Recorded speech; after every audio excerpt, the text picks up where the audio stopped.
Next देखो structure and aromaticity. ठीक है, केमिकल प्रॉपर्टीज पूरी हो चुकी है। आप क्या देखेंगे, structure and aromaticity of thiophene.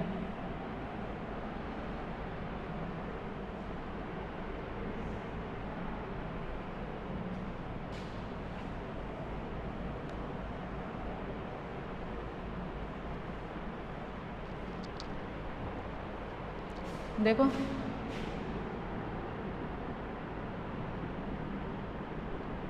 Structure and aromaticity of thiophene.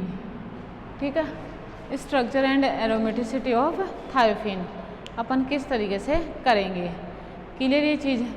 ठीक है, देखो अब इसमें क्या होता है कि जो थायोफीन है ना, सबसे पहले तो उसका मॉलिक्यूलर फॉर्मूला देखो इधर।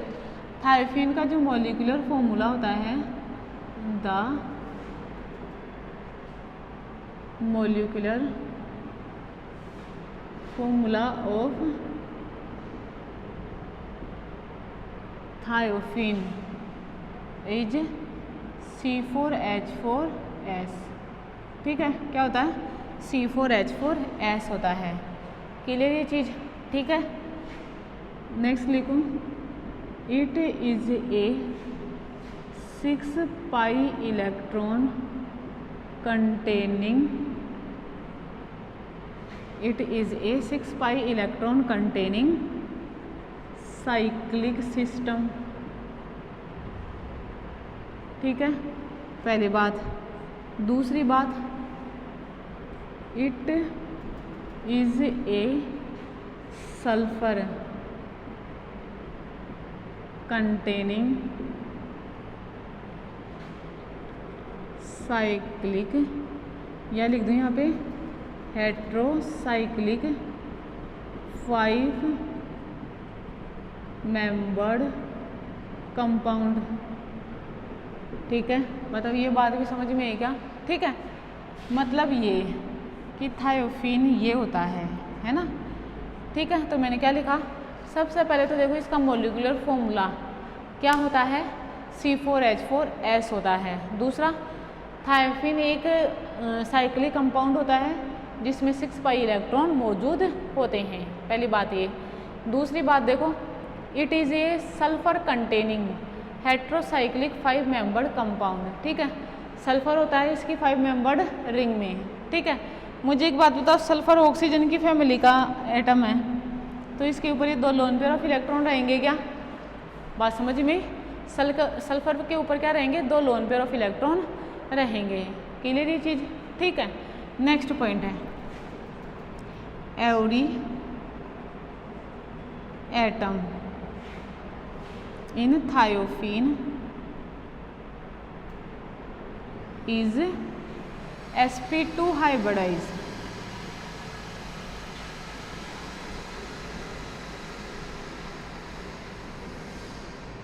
ठीक है, मैंने क्या लिखा, every atom in thiophene is sp2 hybridise. ठीक है, मुझे एक बात बताओ, इसकी जो स्ट्रक्चर है वो इस तरीके की है ना, इस तरीके की स्ट्रक्चर है। तो ये भी sp2 sp2 sp2 sp2 और sp2। तो बताओ इस तरीके से ये H लगा होगा, ये प्लेनर हो जाएगा क्या। ठीक है, सिस्टम क्या हो जाएगा, प्लेनर। ठीक है, तो मैं यहाँ पे लिख दूँ, that means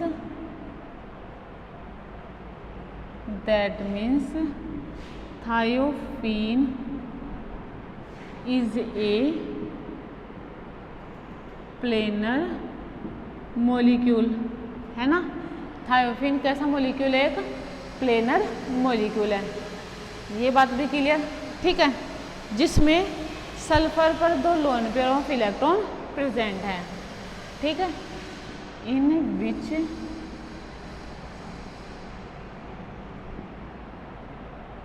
sulphur contain 2 lone pair of electrons, है ना। सल्फर के पास क्या होते हैं, 2 लोन पेयर ऑफ इलेक्ट्रॉन होते हैं। एंड ऑल्सो सॉरी, इसको आगे वाले पॉइंट में लिखते हैं ना, इसको आगे वाले पॉइंट में लिखते हैं, इसको इतना ही रहने दो, ठीक है। क्या लिखा, that means thiophene is A planar molecule in which sulphur contain 2 lone pair of electron. Sulphur के पास क्या होते हैं, 2 लोन पेयर ऑफ इलेक्ट्रॉन होते हैं। क्लियर ये वाली चीज़ भी, ठीक है। अब देखो क्या होता है कि सल्फर 16वें वर्ग का एलिमेंट है ना। तो 16वां वर्ग बोले तो कौन सा, ऑक्सीजन फैमिली वाला, समझ रहे हो आप लोग मेरी बात है, ठीक है। ऑक्सीजन फैमिली वाला एलिमेंट है। अब क्या होता है कि ये ऑक्सीजन फैमिली वाला दूसरा एक कैसा है, 3rd पीरियड का एलिमेंट है, ठीक है। अब बताओ 3rd पीरियड का एलिमेंट है तो इसके पास वेकेंट डी ऑर्बिटल रहेंगे, क्लियर ये वाली चीज़ तो, ठीक है। तो लोन पेयर उन वेकेंट डी ऑर्बिटल में इजीली प्रेजेंट रह सकते हैं, मतलब इतना स्पेस होता है इसके पास कि ये जो इलेक्ट्रॉन डेंसिटी है इस पर, ये इस पर मौजूद रहे, क्लियर क्या, ठीक है। ऐसा नहीं होता है कि लोन पेयर के बीच में रिपल्शन हो रहा है, ठीक है, और मॉलिक्यूल अनस्टेबल हो रहा है, ऐसा नहीं होता है, ये मॉलिक्यूल स्टेबल रहता है, ठीक है।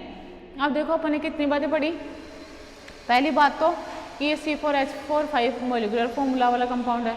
दूसरा पढ़ा है कि इसमें 6 पाई इलेक्ट्रॉन होते हैं और ये साइक्लिक कंपाउंड है, क्लियर। और दूसरा क्या पढ़ा कि ये जो 6 पाई इलेक्ट्रॉन है मतलब मॉलिक्यूल क्या होता है, प्लेनर होता है, ठीक है। अब क्या होता है, इसकी जो रेजोनेटिंग स्ट्रक्चर होती है ना, सो द रेजोनेटिंग स्ट्रक्चर, ठीक है। उससे पहले एक चीज़ लिखती हूँ, मैंने कहा कि ये क्या है, 3rd पीरियड का एलिमेंट है, तो इसके पास क्या रहते हैं, वेकेंट डी ऑर्बिटल रहते हैं। सल्फर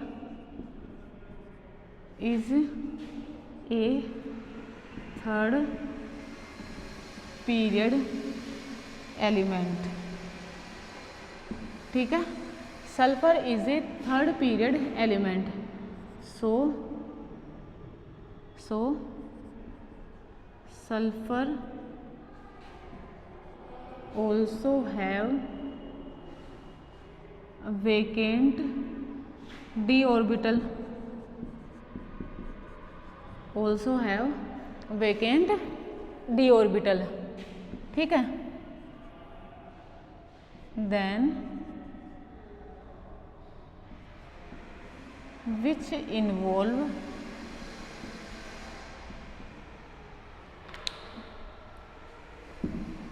then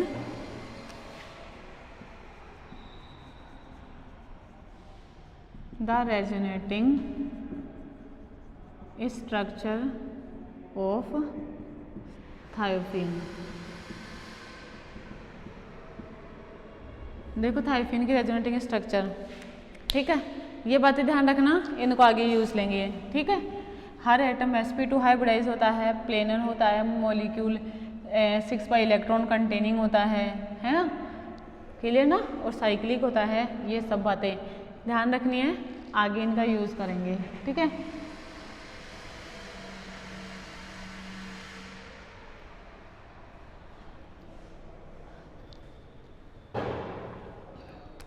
देखो देखो थायोफिन बना है इस तरीके से,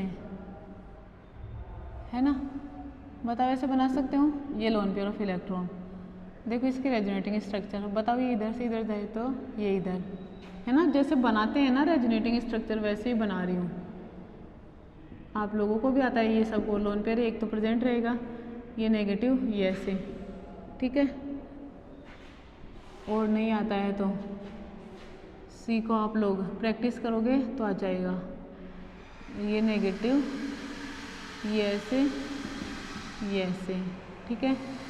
आगे देखो, इसको ऐसे करूँ तो इसको ऐसे करूँगी,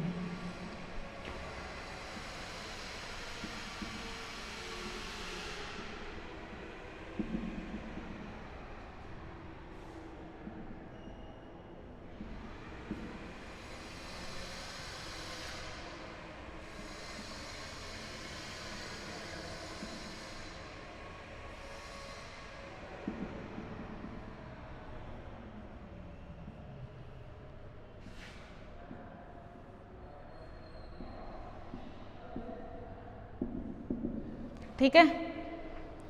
बताओ इससे रेजोनेटिंग स्ट्रक्चर होगी एक तो इसमें, क्लियर ये वाली बात है, ठीक है। दूसरी चीज़ देखो, दूसरी चीज़ क्या होती है, पहले तो इस तरीके से बना दिए ना इसकी resonating structure. Resonating structure involving, यहाँ पे लिखूँ resonating structures of thiophene involving loan pair of electrons, ठीक है। तो देखो दो तो लोन पेयर हैं, लोन पेयर के इलेक्ट्रॉन हो गए और 4 पाई बॉन्ड के हो गए, ठीक है। देखो 4 तो पाई इलेक्ट्रॉन हैं और 2 लोन पेयर ऑफ इलेक्ट्रॉन हैं, तो क्या हो गया 6 पाई इलेक्ट्रॉन, है ना। ये क्या बन गया 6 पाई इलेक्ट्रॉन कंटेनिंग सिस्टम बन गया। बोल तो जो डिलोकलाइजेशन हो रहा है उसमें कितने इलेक्ट्रॉन पार्टिसिपेट कर रहे हैं, 6 पाई इलेक्ट्रॉन, ठीक है। दैट मीन्स लिखूँ यहाँ पे, दैट मीन्स हियर डी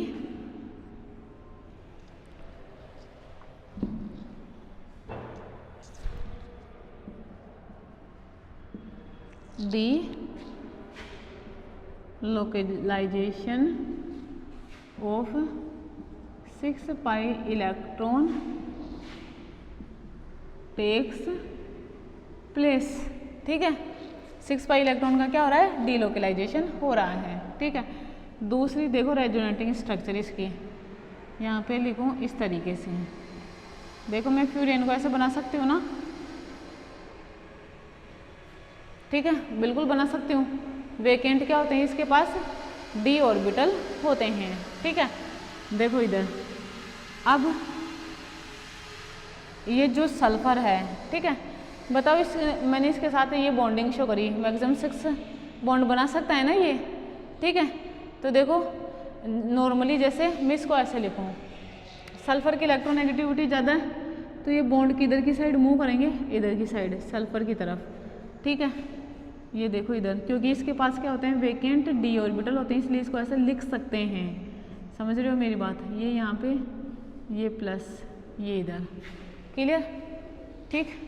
अब देखो ये इधर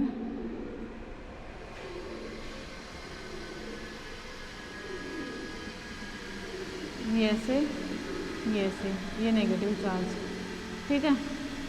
अब देखो ये बॉन्ड ऐसे,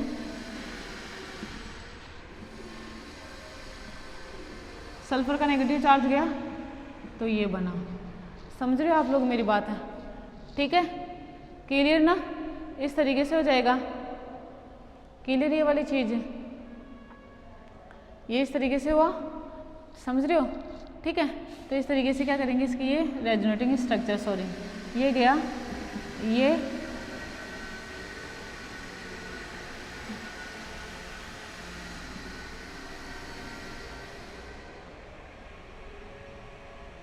लोन पेयर ऑफ इलेक्ट्रॉन, फिर ये इधर से इधर आया तो देखो ये S नेगेटिव, ये पॉजिटिव, ठीक। नेक्स्ट देखो ये इधर से इधर गया और ये रेजोनेटिंग स्ट्रक्चर बनी, S ये पॉजिटिव, ये ऐसे, ये नेगेटिव, क्लियर क्या मेरी बात है, ठीक है। बताओ इस तरीके से ये रेजोनेटिंग स्ट्रक्चर शो करेगा। तो ये कौन सी रेजोनेटिंग स्ट्रक्चर है जिनमें सल्फर का वेकेंट डी ऑर्बिटल यूज होता है। तो मैं लिखूँ यहाँ पे resonating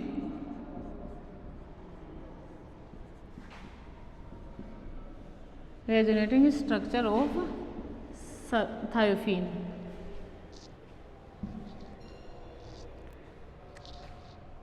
resonating structure of thiophene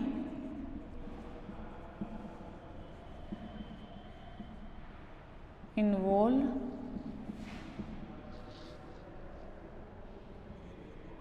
vacant d orbital of sulphur. समझ में आई क्या आप लोगों को बात है, ठीक है। देखो ऊपर वाली रेजोनेटिंग स्ट्रक्चर तो वो रेजोनेटिंग स्ट्रक्चर है जिसमें loan pair of electron pi electron के साथ इन्वॉल्व हो रहा है, ठीक है। और नीचे वाली रेजोनेटिंग स्ट्रक्चर कौन सी रेजोनेटिंग स्ट्रक्चर है? वो रेजोनेटिंग स्ट्रक्चर है जिसमें सल्फर का वेकेंट डी ऑर्बिटल यूज हो रहा है। तो बताओ ये सारी की सारी रेजोनेटिंग स्ट्रक्चर है सल्फर की, ठीक है। तो मुझे एक बात बताओ, इनकी संख्या पायरोल और फ्यूरेन की कंपैरिजन में बहुत ज़्यादा है। समझ में आ रही है आप लोगों को बात? पायरोल और फ्यूरेन की कंपैरिजन में बहुत ज़्यादा होने के कारण, ज़्यादा क्यों है? क्योंकि इसका पास क्या रहता है? वेकेंट डी ऑर्बिटल भी प्रेजेंट रहता है। तो मैं यहाँ पे स्टेटमेंट लिख दूँ, so we can say that thiophene, ठीक है, so we can say that thiophene is a aromatic compound. क्यों कहा? थायोफिन एक एरोमेटिक कंपाउंड है और इसकी एरोमेटिसिटी सबसे ज़्यादा है। बोल तो फ्यूरेन से, पायरोल से, इनसे इनकी एरोमेटिसिटी ज़्यादा है और इसकी रेजोनेंस एनर्जी का मान भी तो 117 किलो जूल पर मोल इनवर्स होता है ना, सॉरी पर मोल या मोल इनवर्स होता है। समझ रही हो? देखो इधर मैंने लिखा that means, so we can say that pyrrole thiophene is a aromatic compound. क्योंकि पहली चीज़ तो सभी के सभी sp2 हाइब्रिडाइज थे, है ना, सभी के सभी sp2 हाइब्रिडाइज थे। दूसरी कैसी चीज़? ये साइक्लिक सिस्टम था। तीसरी चीज़ ये 6 पाई इलेक्ट्रॉन रखता था। और चौथी चीज़ ये क्या है? इनका डीलोकलाइजेशन है ना, इनका क्या था? डीलोकलाइजेशन ऑफ 6 पाई इलेक्ट्रॉन, है ना। और नेक्स्ट चीज़ में क्या लिखूँ? फॉलो हकल रूल, हकल्स रूल, ठीक है, हकल रूल को फॉलो करता है। तो इसलिए ये कैसी नेचर का है? थायोफिन एरोमेटिक नेचर का है, एरोमेटिक इन नेचर। क्लियर क्या बात है ये भी? ठीक है, थायोफिन एरोमेटिक इन नेचर, ठीक है। बताओ एरोमेटिक नेचर का हुआ क्यों हुआ? क्योंकि इसकी जो रेजोनेटिंग ये सब रूल फॉलो करता है और इसकी जो एरोमेटिसिटी है मोर देन क्या होगा? पायरोल और फ्यूरोन, है ना। तो यहाँ पे लिखूंगी next statement and it's aromaticity, it's aromaticity is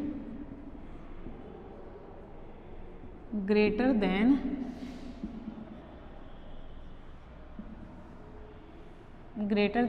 pyrrole and furan, greater than pyrrole and furan, ठीक है। स्टेबिलिटी भी ज़्यादा होगी and also stable compound other than pyrrole and furan, ठीक है। और पायरोल और फ्यूरेन से क्या है? ये स्टेबल कंपाउंड भी है। क्लियर क्या? ठीक, क्योंकि इसकी जो रेजोनेंस एनर्जी है कितना है? उसका मान 117 किलो जूल मोल इनवर्स, जो कि बेंजीन के लगभग पास में है। बेंजीन की कितनी होती है? 144, 144 किलो जूल मोल इनवर्स, और इसकी कितनी होती है? 107 किलो जूल मोल इनवर्स। बात समझ में आई क्या? ठीक है। नेक्स्ट देखो, अगर ये एरोमेटिक कंपाउंड है तो ये क्या देगा? Electrophilic substitution reaction. It is a aromatic compound, so it gives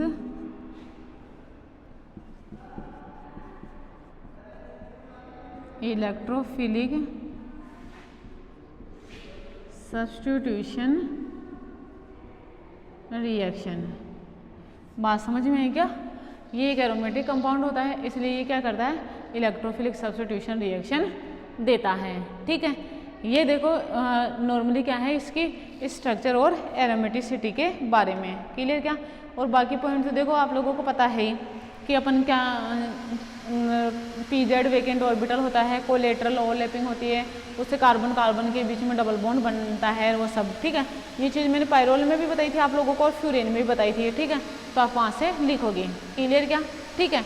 अब देखो ये भी एरोमेटिक स्टेट रखता है, तो इसकी जो एमओटी स्ट्रक्चर्स होंगी वो बता देती हूँ। देखो next, the MOT structure of thiophene.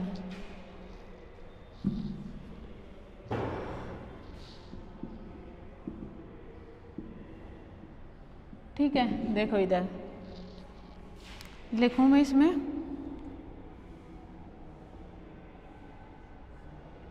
ये लिखा कार्बन कार्बन कार्बन और ये H, ये H, ये H, H, ऐसा होता है ना, ये समझ रहे हो, ठीक है। तो देखो कार्बन कार्बन sp2 अति व्यापन है ना,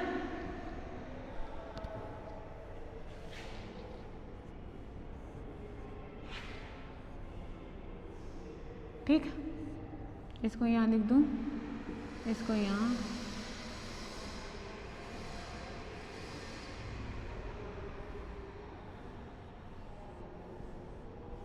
बताओ ये क्या हो गए, इसके वेकेंट पीजेड ऑर्बिटल हो गए, समझ रहे हो। और ये ठीक, तो देखो एक रिंग तो ऊपर की साइड बनेगी, इसको मैं ऐसे बना दूँ, है ना, ये ऐसे और ये ऐसे, ये ऐसे और ये ऐसे बनी एक रिंग। देखो नीचे की साइड ये ऐसे बना, ये ऐसे, ये ऐसे, ठीक है, ये ऐसे बना इस तरीके से, समझ में ही मेरी बात है, ठीक है, क्लियर है। एक पाई बॉन्ड की लोग ऊपर की साइड रहेगी रिंग और एक पाई बॉन्ड की नीचे की साइड रहेगी, और ये कैसे ओवरलैपिंग कहलाएगी, कोलैटरल ओवरलैपिंग के द्वारा पाई बॉन्ड की फॉर्मेशन होती है, ठीक है। अगर इसे इस तरीके से लिख दूँ तो कोई एतराज़ थोड़ी आप लोगों को, इसको इस तरीके से भी लिख सकते हैं ना, CS ये, ठीक है, ये H, ये H, ठीक है, ये H। अब देखो एक रिंग ऊपर की साइड है ना, इस तरीके से एक रिंग ऊपर की साइड है ना, ये वाली ऊपर वाली लोब वाली, और एक रिंग नीचे की साइड है, तो इसको मैं इस तरीके से बना दूँ, ये ऐसे, समझ में बात। ये इसकी क्या है, पाई इलेक्ट्रॉन डेंसिटी, ठीक है, इसको इस तरीके से बनाएंगे, क्लियर ना।